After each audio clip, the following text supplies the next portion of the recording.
Good morning guys, today is Wednesday. We're going to be working on the language book on page 118, 119 and 120. Buenos días para la familia, el día de hoy miércoles vamos a estar trabajando en el libro de Language, la página 118, 119 y la 120. Okay, so we have here a story, okay, we have a story. So, I'm gonna play the track. Voy a poner el audio y ustedes van a seguir la lectura, ¿ok? Así vamos a hacer y veamos las dos partes de la historia y luego vamos a contestar la worksheet, ¿ok? Pay attention. Vamos a poner atención, ¿verdad? Para entender y escuchar la pronunciación de cada palabra. The Ant and the Grasshopper, based on Aesop's fable. As Antony passed Gary for the 100th time that day, Gary said, "There's more to life than work, my friend. Come and relax in the grass with me."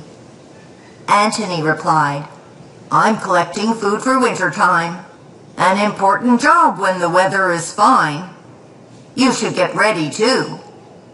Gary just laughed and thought Antony should slow down and stop worrying about the days ahead. So Antony continued working, and Gary continued lying in the grass, strumming his guitar. Soon the harsh winter arrived. The snow fell, and the cold wind blew. Antony and his ant friends didn't mind. They were warm and dry in their cozy nest, and they had plenty of food. Gary, on the other hand, couldn't find any food. He was soon very hungry. Then he remembered Antony. So off he hopped to Antony's nest and very politely asked for some food.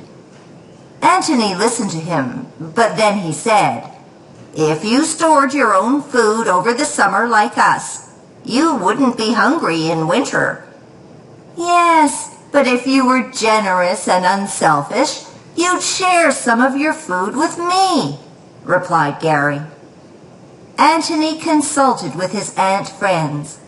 Finally, he said, "There was food out there, but you didn't care. If you had food now, you wouldn't be here. Goodbye." Gary hopped off sadly and spent the rest of the winter feeling very cold and hungry. Okay, so we just listened to the story, right? We listened to a fable. ¿Qué es una fable? Una fábula. Fables are stories that teach lessons about life. Las fábulas son historias que nos muestran lecciones acerca de la vida. One of the most famous collections of fables is credited to an ancient Greek. Una de las colecciones de fábulas más famosas es acreditada a la antigua Grecia. A la antigua griega historiadora called Aesop, okay, a storyteller. Aesop fables often use animal characters to teach a lesson. Las fábulas de Aesop usualmente utilizan protagonistas animales para mostrar una lección. Esta fábula era llamada The Ant and the Grasshopper, okay. Y la lección que muestra cada fábula se llama la moraleja, ¿verdad? Eso es lo que en inglés es the moral, en español es moraleja. Okay, so we're gonna listen to the second part. Vamos a escuchar la segunda parte. Maisie and Daisy. Maisie and Daisy were best friends. One beautiful afternoon, as they were walking home from school, Maisie said, "Let's go to the park and feel the wind in our hair and the sun on our backs and have ice cream. What could be better on a day like today?" "Sorry, Maisie, not today," said Daisy. "If I didn't have tons of homework and chores, I'd come." "Whatever," said Maisie. "Homework can wait. I'm off to have fun in the park until dark. Bye."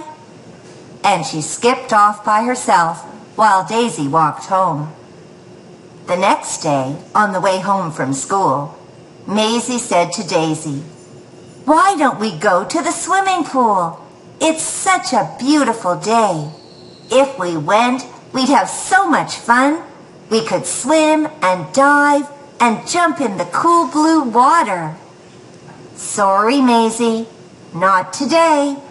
If we didn't have a test tomorrow, I'd come." "Whatever," said Maisie. "Tests can wait. I'm off to jump and splash in the pool." The next day, Daisy did well on the test, but Maisie did very badly. The teacher told Maisie that she had to retake the test.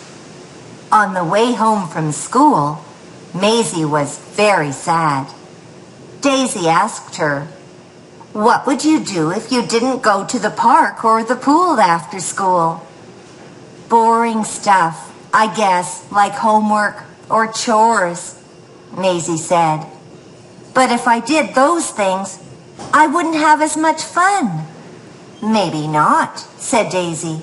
"But now you have to retake a test." Maisie looked upset and started to cry. "Why don't we go to my house?" said Daisy. "I'll help you study. I can lend you my flashcards. You can retake the test tomorrow, and then we can both have fun together on the weekend." "Really? You're the best, Daisy," said Maisie. "If I didn't have you as my best friend, I don't know what I'd do." And the two of them skipped happily together all the way to Daisy's house. Okay, so we just listened to the story, right? Escucharon, ¿verdad? Hay que ser responsables porque si no vamos a estar como Maisie, ¿ok? Hay que ser responsables, ¿verdad? Ahora vamos a trabajar en la worksheet. And the first part, it says, which moral do both fables teach? ¿Qué moraleja muestran ambas fábulas?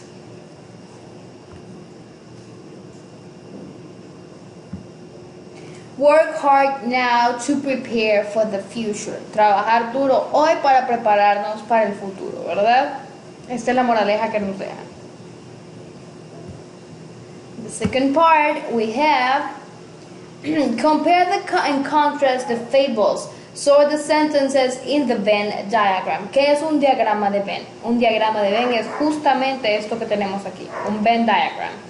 Estas Venn diagrams, si ustedes ven, son dos círculos, en este caso dos rectángulos casi, rectángulos circulares, que son dos, pero se unen para hacer una parte que esté conectada en ambos, ¿verdad? Aquí vamos a mostrar características de un lado, aquí características de otro, y en medio características que ambas historias tengan. Eso es un diagrama de Venn. ¿Para qué sirve el diagrama de Venn?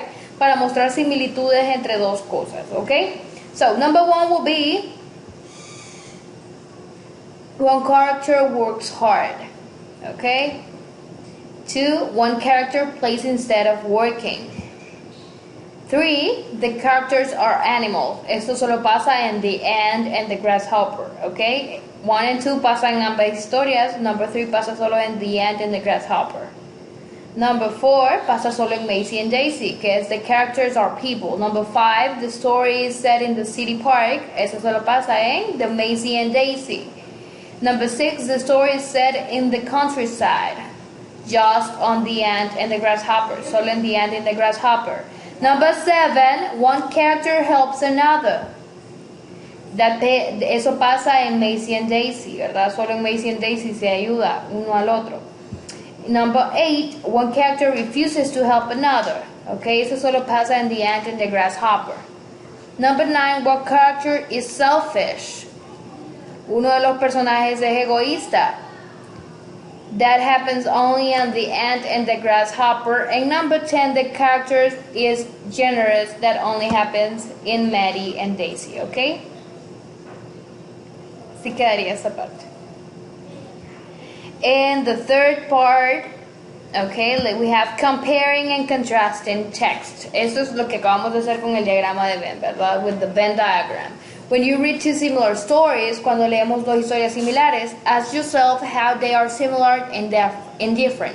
Nos preguntamos a nosotros mismos cómo son similares o diferentes. Do they have the same moral? ¿Tienen la misma moraleja? Are the settings the same or different?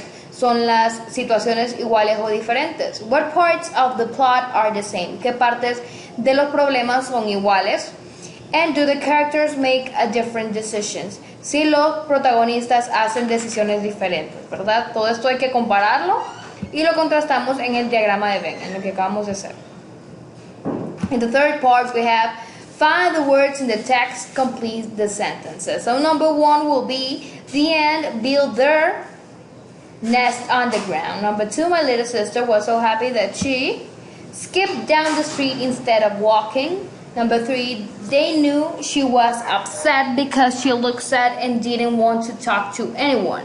Number 4, we like to run across the grass in our yard in our bare feet. Okay? In the last part, we have some questions. Esas no las vamos a hacer en el cuaderno porque ya tenemos algunas en el cuaderno, ¿verdad? Ya hicimos bastante en el cuaderno. Entonces así vamos a dejar esta parte. Y con esto concluiríamos el trabajo del día de hoy, ¿verdad? Siempre deseándole salud y bendiciones. Nos vemos el día de mañana.